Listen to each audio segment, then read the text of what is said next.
അങ്ങനെ നമ്മളെല്ലാവരും വളരെ പ്രതീക്ഷയോടെ കാത്തിരിക്കുന്ന നമ്മുടെ തല അജിത് നായകനാകുന്ന ഏറ്റവും പുതിയ സിനിമയാണ് വിടാമുയർച്ചി. സിനിമ നാളെ തിയേറ്ററുകളിലേക്ക് എത്തുകയാണ്.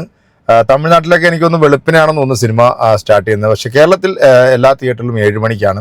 നമ്മൾ ഓൾറെഡി ടിക്കറ്റ് ബുക്ക് ചെയ്തിട്ടുണ്ട്. കാരണം ഒരുപാട് പ്രതീക്ഷയുണ്ട് ഈ ഒരു സിനിമയ്ക്ക്. തലയുടെ പടം എന്ന് പറയുമ്പോഴത്തേക്ക് അതൊരു പ്രത്യേക ഒരു ആവേശം തന്നെയാണ്. കാരണം തലയുടെ ഒരു ഫാൻസിനെ കുറിച്ചിട്ടൊക്കെ പറയാമല്ലോ. കാരണം എല്ലാ ആൾക്കാരും ഇഷ്ടപ്പെടുന്ന ഒരു നടനാണ്. വലിയ സിനിമയാണ്. 330 കോടി ബഡ്ജറ്റിലാണ് സിനിമ ഒരുങ്ങുന്നത്. പക്ക ഒരു ആക്ഷൻ സിനിമ തന്നെയാണ്.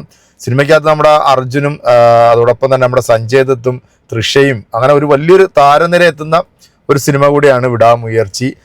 സിനിമ സംവിധാനം ചെയ്യുന്നത് നമ്മുടെ മകിഴ് തിരുമേനി എന്ന് പറയുന്ന ഒരു ഡയറക്ടറാണ്. പുള്ളിയുടെ നേരത്തെയുള്ള സിനിമകളൊന്നും ഞാൻ കണ്ടിട്ടില്ല. പിന്നെ ഇതിൻ്റെ അടുത്ത് എടുത്തു പറയേണ്ടതെന്ന് പറഞ്ഞാൽ സിനിമോട്ടോഗ്രാഫി ചെയ്യുന്നത് നമ്മുടെ ഓം പ്രകാശ്, പറയണ്ടല്ലോ അല്ലേ. ക്യാമറയുടെ ഇതൊക്കെ പക്കായിരിക്കും. അപ്പോൾ അത് പിന്നെ നമ്മുടെ മ്യൂസിക് അനിരുദ്ധ് രവിചന്ദർ. അപ്പോൾ ഇത് 3 ഘടകങ്ങളാണ് ഈ സിനിമയുടെ ഒരു ഹൈലൈറ്റ് എന്ന് പറയുന്നത്. ഒന്ന് നമ്മുടെ അനിരുദ്ധിൻ്റെ മ്യൂസിക്, മറ്റൊന്ന് ഓം പ്രകാശിൻ്റെ ക്യാമറ, അതോടൊപ്പം തന്നെ അജിത്ത് എന്ന് പറയുന്ന തല അദ്ദേഹത്തിൻ്റെ ഒരു പെർഫോമൻസ് കാണാനായിട്ടുള്ള ഒരു ആഗ്രഹം തന്നെയാണ്. അതായത് നമ്മൾ നാളെ രാവിലെ സിനിമ കാണാൻ എറണാകുളത്താണ് ടിക്കറ്റ് ബുക്ക് ചെയ്തിരിക്കുന്നത്. വനിതയിലാണ് ബുക്ക് ചെയ്തിരിക്കുന്നത്. 4 സെൻറ്ററിലും സിനിമ ഫുള്ളാണ്. അപ്പോൾ അജിത്തിന് ഒരു വലിയൊരു ഫാൻസ് ബേസ് നമ്മുടെ കേരളത്തിൽ തന്നെ ഉണ്ട് എന്നുള്ളത് നമുക്കെല്ലാവർക്കും അറിയാം. അപ്പോൾ എന്തായാലും നാളെ സിനിമ കണ്ടതിന് ശേഷം നമ്മൾ സിനിമയെക്കുറിച്ചിട്ടുള്ള കൂടുതൽ കാര്യങ്ങൾ പറയും. പക്ഷേ ട്രെയിലർ പക്കായിരുന്നു. ട്രെയിലർ നല്ല ഗംഭീരമായിട്ടുള്ള ട്രെയിലർ തന്നെയായിരുന്നു. ട്രെയിലർ എനിക്ക് ഭയങ്കരമായിട്ട് ഇഷ്ടപ്പെട്ട ഒരു ട്രെയിലറാണ്.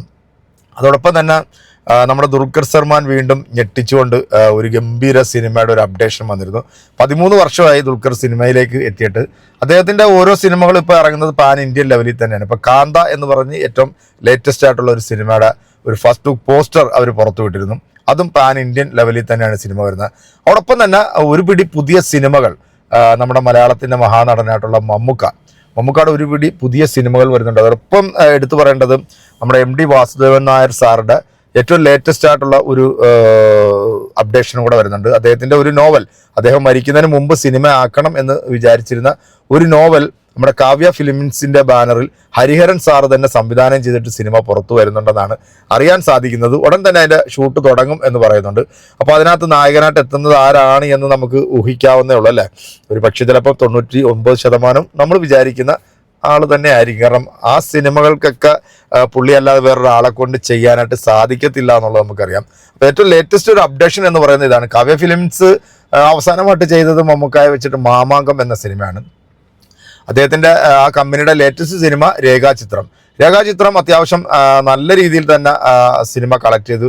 ഏതാണ്ട് 9 കോടി ബഡ്ജറ്റിൽ ഇറങ്ങിയ സിനിമ 50 കോടിക്കടുത്താണ് സിനിമ കളക്ട് ചെയ്തിരിക്കുന്നത്. വലിയ ഒരു കളക്ഷൻ തന്നെ ആ സിനിമ നേടി. ആസിഫ് അലിയുടെ ചരിത്രത്തിലെ ഏറ്റവും വലിയ കളക്ഷൻ നേടുന്ന സിനിമയായിട്ട് രേഖാചിത്രം മാറിയിരുന്നു. പിന്നെ നമ്മളെല്ലാവരും കാത്തിരിക്കുന്ന നമ്മുടെ മമ്മൂക്കയുടെ ബസൂക്ക എന്ന സിനിമയാണ്. അത് ഫെബ്രുവരി 14 തിയേറ്ററിലേക്ക് എത്തും എന്നാണ് അറിയാൻ സാധിക്കുക. അതിനു മുമ്പ് ഒരു അപ്ഡേഷൻ കൂടെ ഉണ്ട്. വെള്ളിയാഴ്ച, അതായത് ഫെബ്രുവരി 7-ാം തീയതി ഒരു വടക്കൻ വീരകഥ തിയേറ്ററിലേക്ക് നിങ്ങൾക്ക് മുന്നിലേക്ക് എത്തുകയാണ്.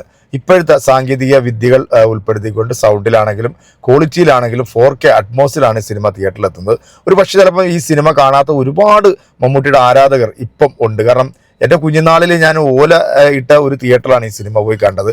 പിന്നീട് സിനിമ TV-യിലൊക്കെ നമ്മൾ ഒരുപാട് പ്രാവശ്യം കണ്ടിട്ടുണ്ടെങ്കിലും തിയേറ്ററിൽ 4K അറ്റ്മോസിൽ കാണാൻ ആഗ്രഹിച്ചിരിക്കുന്ന ഒരു സിനിമ അത് വടക്കൻ വീരകഥ തന്നെയാണ്. കാരണം അതിനകത്ത് ഒരു മാറ്റമില്ല. കാരണം ആ സിനിമ തിയേറ്റർ എക്സ്പീരിയൻസ് നൽകേണ്ട സിനിമയാണ്.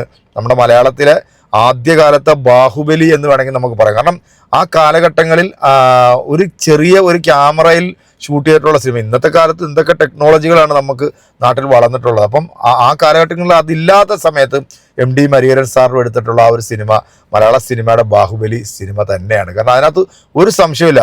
തീർച്ചയായിട്ടും നിങ്ങൾ ഈ സിനിമ തിയേറ്ററിൽ പോയി കാണുന്നവരാണെങ്കിൽ ഉറപ്പായിട്ടും നിങ്ങൾക്ക് ഈ സിനിമയെക്കുറിച്ചിട്ട് ഒരുപാട് കാര്യം നിങ്ങൾക്ക് മനസ്സിലാക്കണം. ആ കാലഘട്ടത്തിൽ എങ്ങനെയാണ് ഈ സിനിമ ഷൂട്ട് ചെയ്തത്, അല്ലെങ്കിൽ എങ്ങനെയായിരുന്നു ഇത്രയും ആർട്ടിസ്റ്റുകളെയൊക്കെ വെച്ചിട്ടുണ്ട്. കാരണം ഇന്ന് സിനിമയിൽ ഒരുപാട് ആർട്ടിസ്റ്റുകൾ ഉണ്ടാകും, പക്ഷെ അവർക്ക് കഥാപാത്രങ്ങൾക്ക് അല്ലെങ്കിൽ അവർക്ക് അതിനുള്ള തുല്യ പ്രാധാന്യം ഉണ്ടാകില്ല. പക്ഷെ ആ കാലഘട്ടത്തിൽ 2.5 മണിക്കൂർ ഒരു സിനിമ നമ്മൾ കാണുമ്പോൾ അതിനകത്ത് വരുന്ന ഓരോ ക്യാരക്ടേഴ്സിനും വ്യക്തമായിട്ടുള്ള റോളും അതോടൊപ്പം അതിനുള്ള ഡയലോഗ് പ്രസൻറ്റേഷനും ഒക്കെ ആ സിനിമയ്ക്കകത്ത് ഉണ്ട്. അതുകൊണ്ട് തന്നെ ആരും മിസ് ചെയ്യരുത്. നിങ്ങളെല്ലാവരും അത് തിയേറ്ററിൽ പോയി എക്സ്പീരിയൻസ് ചെയ്യേണ്ട ഒരു ഗംഭീര സിനിമ തന്നെയാണ്, അതിനകത്ത് ഒരു മാറ്റവും.